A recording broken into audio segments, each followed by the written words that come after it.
Hotel Perseguidor. Trabalhei como comissária de bordo por alguns anos, quando decidi tirar um período sabático prolongado da faculdade. Encontrei algumas situações de LNM, mas uma em particular ainda faz minha pele arrepiar mais do que qualquer outra. Nasci e cresci no Texas, mas me mudei para Nova York quando tinha 21 anos. Então, quando descobri, no início de uma viagem de uma semana, que passaria algumas noites em Austin, fiquei super animado para ir para minha casa, cidade natal, por alguns dias. Meu irmão morava ao norte da cidade e planejávamos sair para jantar na noite em que ele saísse do trabalho. E no dia seguinte íamos nos encontrar com nosso pai, que morava a cerca de 1 hora de distância. Então chego ao hotel no centro da cidade, a equipe e eu fazemos o check, e então cada um de nós vai para seus quartos. Uma curta viagem de elevador e chego ao meu, onde nem 5 minutos depois, há uma batida forte na porta. Era apenas 13 horas, e eu ainda não tinha ligado para meu pai ou irmão, para avisar que estava na cidade, então eles não saberiam em que quarto. Presumi que talvez fosse um dos meus companheiros de tripulação. Então fui até a porta. Antes mesmo de chegar à porta, no entanto, uma voz masculina alta do outro lado explodiu. A recepção me enviou sobre o problema do banheiro que você ligou, antes de tentar abrir a porta. Destranque a porta e abra, senhorita. Preciso entrar agora. Eu congelei no meio do caminho. Eu nem tinha ido ao banheiro ainda, muito menos ligado para qualquer coisa na recepção. Sou uma garota pequena e, embora não pedi nada a ninguém, apesar do meu tamanho, ainda errei por excesso de cautela. Avançando lentamente em direção à porta para olhar pelo olho mágico, tudo o que pude dizer foi que o homem do outro lado tinha pelo menos 1,80 metros de altura e facilmente ultrapassava o dobro do meu peso. De jeito nenhum eu iria destrancar a porta. Eu respondi ao cara, dizendo que ele devia estar no quarto errado. Ele continuou batendo na porta enquanto girava constantemente a maçaneta, me dizendo que não, ele precisava entrar e estava entrando no quarto de uma forma ou de outra. Entrei em pânico, mas felizmente tive o bom senso de pegar o telefone e ligar para a recepção. O concierge confirmou que não havia enviado ninguém ao meu quarto, nem recebido uma ligação sobre o banheiro. O tempo todo, esse cara ainda estava determinado a entrar no meu quarto, batendo e gritando. Para minha sorte, a recepção enviou segurança para o meu andar. Quando os seguranças saem do elevador, alguns segundos depois, posso ouvi-lo se aproximar no corredor e perguntar ao cara quem ele era, o que estava fazendo e dizer que precisava sair do hotel. Ele imediatamente fica hostil e agressivo com eles, e o recepcionista com quem ainda estou falando ao telefone me disse que a polícia foi chamada e está a caminho. Enquanto isso, estou preso no meu quarto, morrendo de medo. Para encurtar a história, os policiais aparecem rapidamente e conseguem prender o cara por invasão de propriedade e ameaça criminosa ou algo assim. Mais tarde, descobri que o cara também era procurado por uma série de arrombamentos e agressões a mulheres violentas em Austin. Ele me viu e me perseguiu desde o minuto em que entrei no saguão do hotel. Aparentemente eu era exatamente o tipo de vítima dele. Nada mais aconteceu depois disso, mas isso ainda me abalou durante o resto da minha estadia naquele hotel.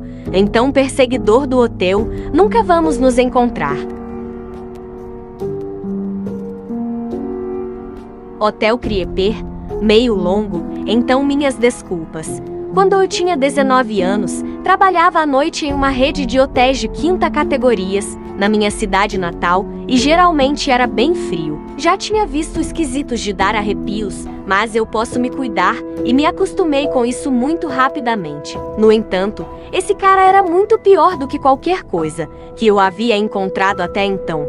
Foi uma noite normal, passada com o check-in dos hóspedes, lavando roupa, estocando, etc. Havia 2 conjuntos de portas na entrada, sendo as internas trancadas após o início do turno da noite. O cara aparece por volta das 3 da manhã e me liga pelo telefone do saguão colocado entre as 2 portas. Imediatamente antes de eu conseguir ligar para o atendimento ao cliente, ele começa a exigir freneticamente que eu chame uma ambulância, o que eu realmente não sabia do que ele estava falando.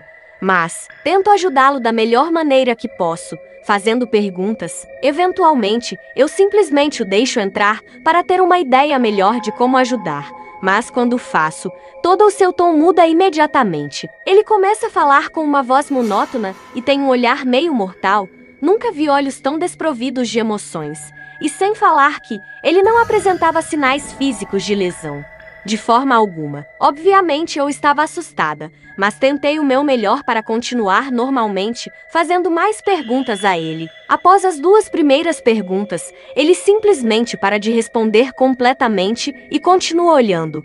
Eu continuo me repetindo e ele está apenas olhando. Neste ponto, estou bastante farta dele, então digo: tudo bem, só vou ligar para o 911 para pedir ajuda. Ele então começa a ficar frenético novamente, entre me implorar para não ligar e dizer: eles não vão me deixar ir e eu não posso voltar para lá. Digo a ele que não tenho certeza de como ajudá-lo. Se ele não me deixar ligar para os serviços de emergência, então ele precisa ir embora. Ele nem parecia precisar de assistência médica em primeiro lugar. Esse cara volta a ignorar tudo o que eu digo e fica olhando. Honestamente, eu deveria ter chamado a polícia naquele momento, mas fiquei impressionada com ele e envolver a polícia é sempre o último recurso para mim. Então eu digo: você pode descansar aqui por 20 minutos e tentar encontrar um transporte alternativo.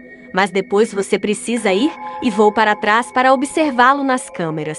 20 minutos se passam e eu saio para dizer a ele para ir embora, mas ele começa a discutir sem sentido.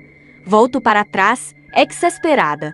O ciclo então se repete por mais 2 horas. Por fim, digo a ele que vou ligar para a polícia, ao que ele responde: bem, se você vai agir assim, vou embora.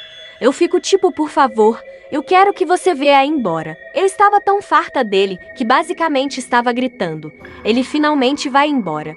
Eu liguei para a polícia e o denunciei também. A parte mais estranha foi que, enquanto contava ao meu namorado na época sobre esse cara, ele o reconheceu pela minha descrição de seu olhar assustador e pusou sua ficha com acusações de estupro, agressão à mulher agravada e um monte de outras coisas assim. Meu então namorado trabalhou em um abrigo para moradores de rua por alguns anos e via o cara de vez em quando. Depois disso, me senti tão sortuda por ele ter saído. Quem sabe o que teria acontecido em circunstâncias diferentes. Cara de teu assustador, não vamos nos encontrar. You left me broke. You said you would come back, then just closed the door. Now I spend my days thinking that you're gone and telling myself that I can move on. Sometimes the flat of your voice just kicks in, reminding me I don't have the strength to deepen. You fucked me up so bad, look at what you did. Now I just collect the pieces of what is left. Now you run up to her, saying that our love is done, and embrace her in your arms when it's cold at night. And I stand right here, smoking up my cigarette, hoping that a little warm up myself inside. You left me broke, all the times we talked for hours. Never felt so bored, I get high just to fall again. I confess, in my head, things keep moving forward, baby. Drop the bass on my night, getting dressed, fiends and